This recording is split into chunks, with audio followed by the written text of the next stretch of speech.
Komisi 2 DPR RI mendesak pemerintah untuk segera menyerahkan draft revisi Undang-Undang Pemilu. Menyusul putusan MK nomor 135 yang dinilai berpotensi mengganggu tahapan pemilu 2027 dan pemilu serentak 2029.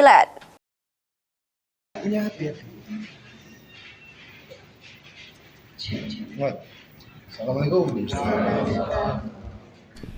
Dalam kunjungannya ke Sekayu Musi Banyuasin, anggota Komisi 2 DPR RI Dapil Sumsel, Giri Ramanda Kimas menegaskan, jika pemerintah harus segera menyerahkan draft revisi Undang-Undang Pemilu. Karena tanpa aturan baru pelaksanaan pemilu 2027 dan pemilu serentak 2029 terancam terganggu, terutama setelah keluarnya putusan MK nomor 135 terkait sinkronisasi jadwal pemilu dan masa jabatan kepala daerah. DPR RI sendiri menargetkan draft RUU Pemilu sudah masuk pada tahun 2026. Setelah itu, DPR akan menyusun daftar inventaris masalah lalu membentuk panitia khusus pemilu.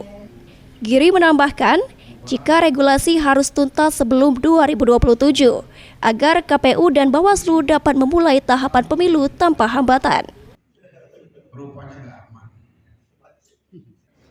Kalau pemerintah sudah punya draft RUU Pemilu, kita bisa lihat bahwa pemerintah mengakomodir putusan 135 seperti apa. Jadi konstruksinya kan kita melihat pemerintah semua. Nah, jadi ketika pemerintah sudah memberikan draftnya, DPR akan memberikan daftar inventarisir masalah yang masalah-masalah yang harus kita krusial untuk diperbaiki dalam pemilu ke depan.